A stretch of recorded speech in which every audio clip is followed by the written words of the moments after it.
काय तुम्हाला वाटते की तुम्ही कोणाचं आयुष्य संपवू शकता किंवा कोणाच्या तरी सांगण्यावरून एखाद्याचा मृत्यू होतो? अर्जुनासमोर जेव्हा त्याच्याच नातेवाईक उभे होते तेव्हा तो थरथर कापत होता. तो कृष्णाला एक असा प्रश्न विचारतो जो आजही विज्ञानाला आणि तत्त्वज्ञानाला कोड्यात टाकतो. अर्जुन विचारतो, हे देवा, जर तूच सृष्टीचा निर्माता आहेस तूच संहार का घडवून आणतोस? आपण ज्याला मृत्यू म्हणतो तो देवाने केलेला घात आहे की निसर्गाचा नियम? आजच्या या विशेष भागात आपण माऊलींच्या या ओवीचा अर्थ शोधणार आहोत, जी तुम्हाला तुमच्या अस्तित्वाचा विचार करायला लावेल. हा व्हिडिओ शेवटपर्यंत पहा, कारण आज तुमचा मृत्यूकडे पाहण्याचा दृष्टिकोन कायम बदलणार आहे. विषयात खोलवर जाण्यापूर्वी एक छोटीशी विनंती. आपल्या या आध्यात्मिक प्रवासाला पाठबळ देण्यासाठी तुम्ही आमच्या चॅनलचे एक्सक्लुसिव्ह मेंबरशिप घेऊ शकता. खालील जॉईन बटन क्लिक करून तुम्ही सभासद होऊ शकता. तसेच जर तुम्हाला वाटत असेल की या ज्ञानेश्वरीच्या ज्ञानाने तुमच्या ज्ञानात भर पडली आहे तर सुपर थँक्सच्या माध्यमातून आम्हाला एक छोटीशी देणगी देऊन प्रोत्साहन देऊ शकता. तुमचे हे सहकार्य आम्हाला असे दर्जेदार व्हिडिओ बनवण्यासाठी मदत करते.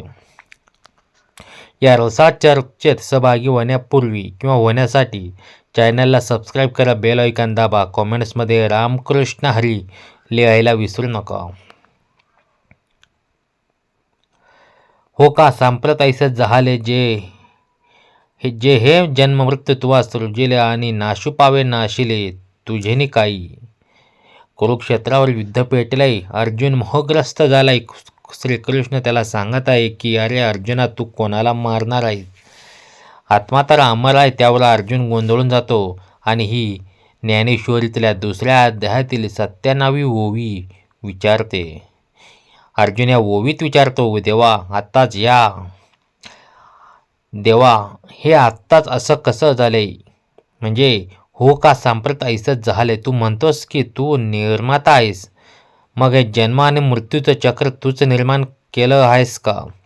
आणि जर हे तूच निर्माण केलं आहे तर त्याचा नाश करण्यासाठी तू मला निमित्त का बनवतोयस? एका कुंभाराने खूप कष्ट करून मातीची सुंदर मडकी बनवली आणि मडकी बनून झाल्यावर तोच कुंभार ती मडकी फोडू लागला तर आपल्याला वाटेल, आपण म्हणू हा वेडा झालाय. स्वतःच बनवलं आणि स्वतःच का फोडतोय? अर्जुनाची अवस्था तशीच झाली. त्याला वाटते की समोर भीष्म पितामह आहेत, द्रोणाचार्य आहेत, भीष्म तर भगवंताचीच रूप आहेत. मग भगवंत स्वतःच त्यांचा नाश का करू पाहत आहेत? येथे अर्जुन देहाकडे बघतो आणि श्रीकृष्ण आत्म्याकडे. अर्जुन म्हणते की जर तू दयाळू आहेस तर मृत्यू का निर्माण केलास? मित्रांनो, आपल्या आयुष्यात आपण हेच करतो. एखादं संकट आले की आपण म्हणतो, देवा हे तूच केलं का? तुला माझी दया येत नाही का? अर्जुनाचा हा प्रश्न मानवी अहंकाराचा आणि अज्ञानाचा सर्वोच्च बिंदू आहे. माऊली या ओवीच्या माध्यमातून सांगतात की सृष्टीची निर्मिती आणि लय एकाच नाण्याच्या दोन बाजू आहेत. एक सोन्याचा दागिना मोडून जेव्हा दुसरा दागिना बनवला जातो तेव्हा पहिल्या दागिन्याचा नाश झाला आपण असे म्हणतो, पण खरोखर सोन्याचा नाश होत नाही, केवळ आकार बदलला जातो. अर्जुनालाही समजत नाही की जे समोर शरीर दिसतंय ती केवळ दागिने आहेत. मूळ सोने आत्मा तसाच राहणार आहे. आजचं विज्ञान म्हणतं energy can neither be created nor destroyed, it can only be transformed. माऊलींनी 700 वर्षापूर्वी या ओवीत हेच सूचित केलंय. ज्याला आपण नाश म्हणतोय तो प्रत्यक्षात बदल आहे. अर्जुन श्रीकृष्णाला जाब विचारतोय. त्याला वाटतंय की जर तो युद्ध करेल तर मृत्यू होईल, पण श्रीकृष्ण पुढे स्पष्ट करतात, अर्जुना, तू मारणारा कोणीच नाही. हे लोक त्यांच्या कर्माने आणि काळाच्या नियमाने आधीच मृत्यू पावले आहेस. तू फक्त निमित्त आहेस.